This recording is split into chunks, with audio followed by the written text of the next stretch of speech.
नमस्कार मित्रों, हर हर महादेव। मैं पंडित दिवाकर वशिष्ठ। दोस्तों, यदि आपने तमाम तरह के उपाय कर रखे हैं, आपने बहुत तरह की देवताओं की पूजा कर रखी है, आपने कुंडलियों के अनेक उपाय किए हुए हैं, लेकिन जिंदगी में कोई बदलाव महसूस नहीं किया, जिंदगी को जहां से शुरू किया था आज भी जिंदगी उसी मोड़ पर कहीं ना कहीं खड़ी है, तो हो सकता है आप पर आपके पितरों की कृपा ना हो। जी हाँ, परमात्मा भी हमें तभी फल दे पाते हैं जब हमारे पितरों की, हमारे पूर्वजों की हम पर कृपा हो, उनका आशीर्वाद हो।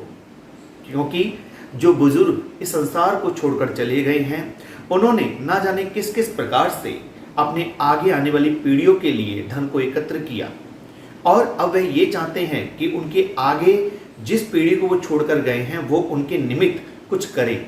लेकिन जब वही पीढ़ी यानी कि वही लोग जिनको वो छोड़कर इस धरती पर गए हैं, वो अपने पितरों के लिए कुछ भी नहीं करते हैं, तो पितृलोक में वह पितृ असंतुष्ट रह करके उनको आशीर्वाद की जगह पर श्राप प्रदान करते हैं।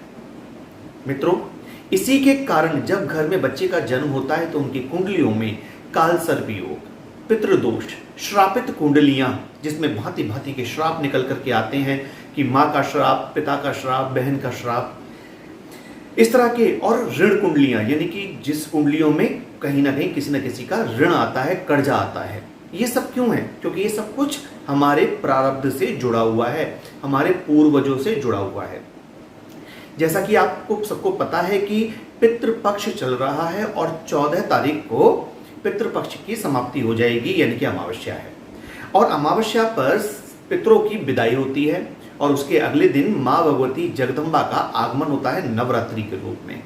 तो अभी क्योंकि पितृपक्ष चल रहा है, तो अमावस्या के दिन आप अपने पितरों को मनाने में कोई कसर मत छोड़िए, और यकीन मानिए आपने जो सारे उपाय कर रखे हैं, अगर आपने ये पितरों का उपाय किया तो आपको इसका विशेष फल प्राप्त होगा, क्योंकि पितरों के निमित्त किया गया कोई भी कार्य निष्फल नहीं जाता है।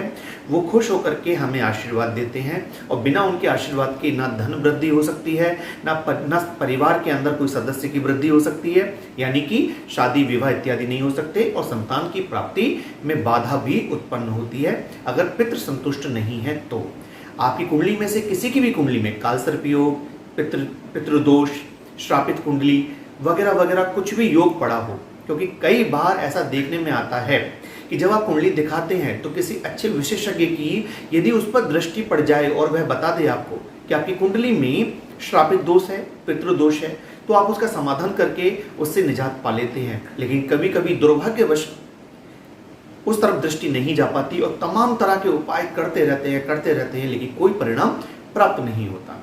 तो पितरों को मनाने का ये आपके पास एक सुनहरा अवसर है, क्योंकि जिस समय पितरों की विदाई होगी अमावस्या पर, विदाई के समय पर आप पितरों के लिए कुछ ऐसा कीजिए जिससे वो संतुष्ट होकर के, खुश होकर के जो है आपको आशीर्वाद दे करके जाए।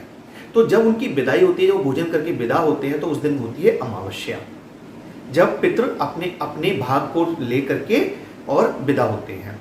तो ऐसे में उन्हें प्रसन्न करने के लिए सबसे अच्छा तरीका है कि आप अपने पितरों की विदाई के समय पर यह मुख्य कार्य करें जो मैं बताने जा रहा हूं। आपको पितरों की कृपा अवश्य प्राप्त होगी। पितरों को भोजन के रूप में कुछ चीजें इतनी प्रिय हैं, जब आप उनको देते हैं तो वह प्रसन्न हो जाते हैं, अति प्रसन्न हो जाते हैं।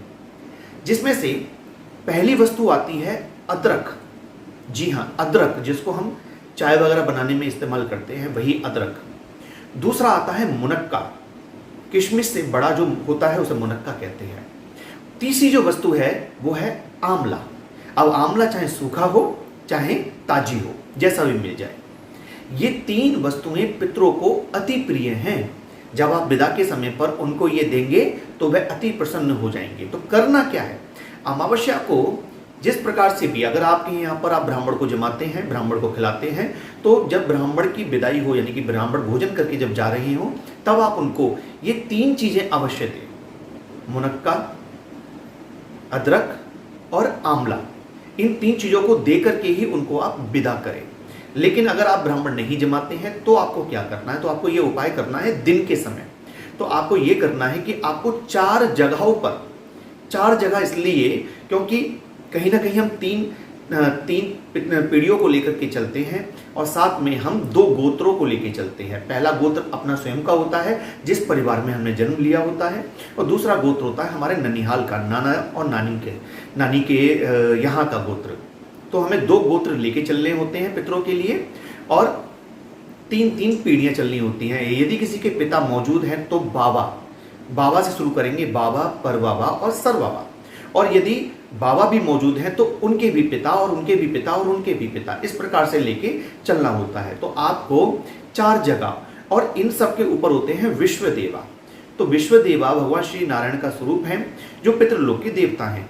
तो यहाँ पर हमें क्या करना है, हमें 4 जगहों पर अलग अलग जो है हमें अदरक, 4 जगह अदरक लेना है, 4 जगह हमें मुनक्का लेने हैं, 4 जगह हमको आंवला लेना है, सूखा या गीला जैसा भी मिल जाए। इन वस्तुओं को 4 जगह आप रखिए, और उसके बाद में इसमें कुछ दक्षिणा रखिए, कुछ पैसे रखिए, ठीक है। और अपनी श्रद्धा अनुसार कोई भी वस्त्र बोले तो आप एक रुमाल से लेकर के एक गमछा, अंगोछा, ठीक है, एक टॉवल, या फिर कपड़े जो कि पैंट शर्ट, कुर्ते पजामा, जो भी आपको सही लगे, इस तरह के वस्त्र आप 4 जगह लीजिए, जैसी आपकी श्रद्धा है, जैसी आपकी सामर्थ्य है। इतनी चीजें आपको लेनी है, और इनको लेकर के इसमें जो पहला भाग है, पहला हिस्सा है, उसे लेकर के आप भगवान विष्णु के मंदिर में चढ़ा दीजिए, भगवान विष्णु के सामने। विष्णु भगवान का मंदिर ना हो तो भगवान श्री कृष्ण का मंदिर भी चलेगा। तो वहां पर जाकर के आपको पहला हिस्सा, जिसमें कि वस्त्र भी है, जिसमें दक्षिणा भी है, और जिसके अंदर मुनक्का, आंवला और अदरक है, ये वस्तुएं विश्वदेवा के निमित्त आप चढ़ा दीजिए। उसके बाद में अब बचेंगे 3 हिस्से। तो 3 हिस्से में से एक हिस्सा अपने, अगर पिता मौजूद नहीं है तो पिता, बाबा और परबाबा, इस तरह से सोच के आप ये जो दूसरा हिस्सा है इसे किसी ब्राह्मण को दीजिए, अपने बाबा, परबाबा, पिता इत्यादि के नाम से दे करके आइए और चरण स्पर्श कर लीजिए। दूसरा जो हिस्सा है वो किसी ब्राह्मणी को दीजिएगा, किसी ब्राह्मण पत्नी को दीजिएगा, और वो हिस्सा होगा, यदि आपकी माँ मौजूद है तो दादी, और दादी मौजूद है तो परदादी, और इनमें से कोई मौजूद नहीं है तो माँ, दादी और परदादी, इनके निमित्त आप ये दूसरा हिस्सा दीजिएगा किसी ब्राह्मणी को। और जो तीसरा वाला हिस्सा होगा ये होगा आपके दूसरे गोत्र का, ननिहाल का, तो इसे किसी दूसरे ब्राह्मण को दीजिएगा, जो कि आप ननिहाल के नाना जी के नाम से नाना है तो पर नाना, इस प्रकार से आप उनको ये हिस्सा दे करके आइएगा। इस उपाय को आप करके देखिए, ये उपाय बहुत कारगर है, क्योंकि ये जो कार्य है ये नंदीमुख श्राद्ध में स्पेशली यूज किया जाता है, कराया जाता है। लेकिन आप सूक्ष्म रूप में, छोटे रूप में आप ये करिए, आपको इससे विशेष लाभ होगा। मैंने आपको समझा दिया है, आपको अच्छे समझ में आ जाएगा।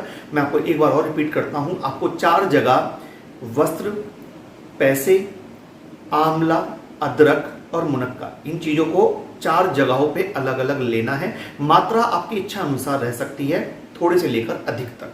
4 हिस्से लेकर के पहला हिस्सा सर्वप्रथम भगवान विष्णु के मंदिर जाके उनको अर्पण करेंगे, और बाकी के 3 हिस्से जो होंगे उसमें पहला हिस्सा अपने बाबा और पिता के नाम पर, अगर वो जीवित हैं तो फिर उनके भी पिता जो हैं उनके नाम पर आप किसी ब्राह्मण को देंगे, उनका स्मरण करते हुए। दूसरा हिस्सा किसी ब्राह्मणी को देंगे, अपनी दादी, माँ, अगर ये मौजूद हैं तो उनसे, उनकी जो माता हैं उनके नाम पर आप उनको देंगे। और तीसरा जो हिस्सा है वो आप किसी दूसरे ब्राह्मण को देंगे, जो कि आपके ननिहाल पक्ष का होगा, नाना इत्यादि के नाम से। तो आपने 2 गोत्रों का एक प्रकार से भोजन और जो है विदाई कर दी आपने पितरों की। और जब पितरों की विदाई में आप ये सामान देंगे तो यकीन मानिए वो खुश होकर, प्रसन्न होकर आपको आशीर्वाद देंगे, और आपके जीवन में जो रुकावटें आ रही हैं वो निश्चय ही दूर होंगी। मित्रों, थोड़ा सा तो उपाय कठिन सा दिख रहा होगा आपको, लेकिन कीजिएगा, क्योंकि ये उपाय लाभप्रद है, ये उपाय कारगर है। अगर कुछ समझ में ना आए तो आप कमेंट में जाके लिखिएगा, हम उसका जवाब देंगे। तो मिलते हैं नई जानकारी के साथ नई वीडियो में, तब तक के लिए ओम नमः शिवाय, हर हर महादेव।